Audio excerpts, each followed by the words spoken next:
Okay, let's take it to the issues of money now, especially on a Monday. I mean, what better time to talk about money issues? The International Monetary Fund, IMF, has once again issued a warning to Nigeria to check rising levels of debt, diversify her revenue bases, or else face crisis. In fact, that warning is not just for Nigeria alone, for some other African countries as well. And the IMF issued this latest warning at the just concluded IMF World Bank annual meeting in Bali, Indonesia. The fund had earlier warned Nigeria to over its rising debt profile, which was 22.3 trillion naira as of June the 30th this year, that she soft pedal on borrowing. Yes, indeed. And the National Bureau of Statistics had earlier disclosed that Nigeria spends about 2/3 of its revenue on debt servicing. Now, that is interest payments, while the principal still awaits offsetting. The Nigerian Senate has also cautioned the federal government on borrowing while attending to President Buhari's loan request. Well, the Red Chamber wants the executive not to return Nigeria to a debt trap after approving the president's request for $2.78 billion Eurobond. Joining us to discuss this is a chartered accountant, Sheson Okwade. Good morning to you, and thank you for joining us. Good morning. After just exiting the Paris Club creditors just a few years ago, Nigeria again is facing where we started from. Absolutely, is facing the debt trap. Considering those facts of what this administration came on board when they came in, that they intend to put in place some infrastructure to make the economy to bounce back. You know, we're in recession when they came in. We expected this to actually happen, because for you to make some things happen, and you don't have good revenue, the next thing to do is to go borrowing. And you know, for any surviving economy, borrowing is really not a problem, but how you are able to repay back your money and spending judiciously. So I think the current problem we are having, considering all the monetary and fiscal policy in place, is that the borrowing is actually not a problem, but how of monitoring are we able to do to make sure that what those funds are actually borrowed for are able to trickle back to make sure there is enough room to have a repayment plan. You understand? Yes. That is where we are having a particular problem now. What the IMF have actually stated, that we should caution the level at which we borrow, it's inevitable, because so many of these funds that are being borrowed and plowed into the economy are not actually monitored to yield the expected result.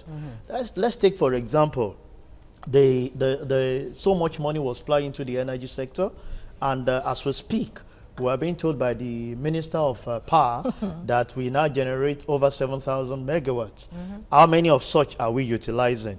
You discover that the money borrowed was actually invested, but was not monitored to give commensurable returns. Because if so much of those energy are being consumed by the people, definitely it will have impact on the economy. And now he's even saying that power cannot even be, power problem cannot be solved by magic.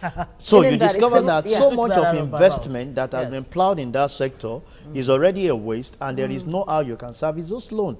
So you only be battling with paying of interest as against having enough revenue. And as we speak, so many diversification that we are talking about, but none of them are yielding the dividend that we expect from it. So you discover that the more they borrow, the more problem we are entrenched to, because we lack an area, competency in monitoring that what is being plowed to develop. Take, for example, you take a loan from a bank to do a particular project, and the project is not yielding, you have actually sustained it, but it's not yielding the revenue to pay back.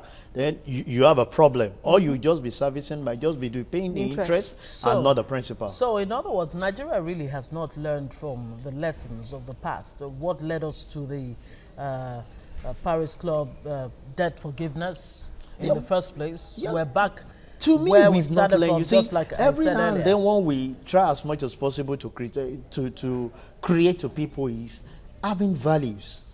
It's the value. It's very much important. We can come here and talk about the micro, the macro, all those things between you and I on paper has failed. But what we lack currently is value to monitor some of these activities. Some of those indices that we have in place can work any other place, but here in Nigeria it's difficult to maintain. Not because it is impossible, but because, just like you said, we don't, one of our strong points just doesn't seem to be monitoring where those funds go. Of course, experts have said there's a need to block or plug those revenue leakages and really, truly diversify the economy. Because, well, I mean, our earlier guests, you know, talking about the gains made in agriculture, for example, he talked about how Nigeria is now exporting, you know, food stuff and all of that. Yeah, I listen to that. They're not finished. But the fact is that is just raw foods that have been done. For you to process some of those things, I'm sure you know you need some machinery to be put in place. You need some heavy-duty machines to do. If you want to process the yam that is being sent out, some of this, the administration has actually tried, at least in recent time, we can say we are exporting some of those things. But some of those things cannot actually give the right value to what we actually want compared to some of the processed food. Because at least some of those, but you need serious investment to make those raw food to go back to what will give you a high yield revenue.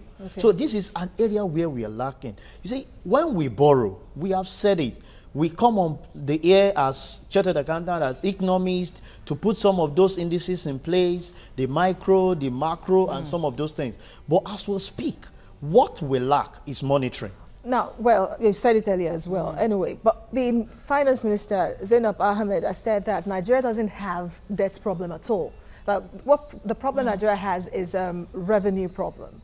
That, after all, the debt to GDP ratio of the country is still within the 3% threshold set by the Fiscal Responsibility Act. That there is no cause for worry. It's just money to, you know, carry out expenditures, capital expenditures, that is not available. What the minister, pardon me on that, is saying is based on external loan, not the domestic one. The domestic debt that some of this administration owes is really enormous. The one she's actually talking of 2-3% that they are managing has to do with our external debt. Internally, so many of those banks are actually crying because so much loan are borrowed from the domestic loan that are difficult to pay back. But most of the time we talk vis-a-vis the external loan. You can manage your external whatever, but your internal. Moved towards getting more foreign loans than local loans. Because why are we not sourcing locally? Because we have actually borrowed beyond the threshold that is expected. So you have to look for alternative means. And that's why you're feeling that the 2-3% expected of our debt vis-a-vis the GDP is still within. But if you have an internal, you know, muscle to borrow, why do you go external? Because definitely it's cheaper for you to get your funds. As you are borrowing, you are applying back to make those economy to grow. Why do we need to look outside? But because nobody is talking so much of the domestic loan, nobody is talking of the internal crisis that we are having, we are only looking outside. And if we have to go the path of what she's saying, that means we have more crisis to be looming. That means we go outside the threshold of the 2-3% of which is saying that we are having comfort. Why do we need to borrow money? So how does Nigeria get out of this vicious cycle? Yes, government says its strategy of, you know, 60, is it 60-40 debt ratio? Yeah. That it's working. I wonder if you believe that. I mean, do you agree with that? And of course, the $3 billion, you know, raised through the Euro bond and all of that, that's being used to service, you know, the current debt that we have now. How sustainable is that even? Like I said, the key thing that will lack with this current thing is proper monitoring. If you are borrowing a particular fund, it's meant for a particular project. Like this current money being approved by the Senate for the president, there are specific things that they have actually committed those things for. Yes. On the long run, what is the return? I'm sure no Senate, no red chamber will go ahead to approve loan when you don't have a profile of how those loans will be repaid back. Okay, Sheson, you've been talking about Nigeria lacking proper monitoring system. But then who monitors? Because the government is in charge of the funds. It's the government that disperses the funds for infrastructure projects. And the government is in charge. So how do you monitor yourself to make yourself accountable? You see, the Senate has a role too to play. when you approve a certain thing, you are the watchdog on the executive. The executive are to execute some of those plans. But I give you approval to go and do something. It's like, you know, we can't come here and say, you are superior, I'm superior.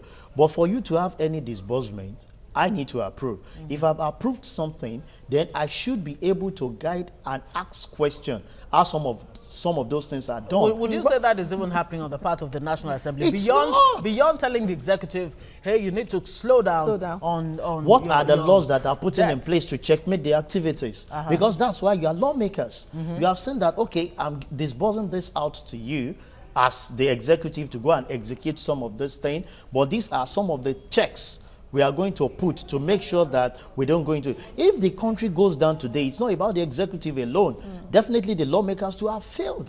So what we are saying is that let there be laws. The EFCC, the ICPC, the agency that needs to, the Accountant General, Auditor General, all those people, some of them are working with the executive, but have the independency to check activities that are going on. So we expect them to put some checks in place to make sure that some of the funds being borrowed actually do. See, we're going especially those the debts accrued by the states, for example, all 36 states, about 3 trillion or so, and Lagos, of course, you know, has the largest chunk of that. Should there be some kind of ceiling on what the states can borrow? That is why I said the law must be in place. If there is a control mechanism on that, a state won't go as length as borrowing what it can repay back.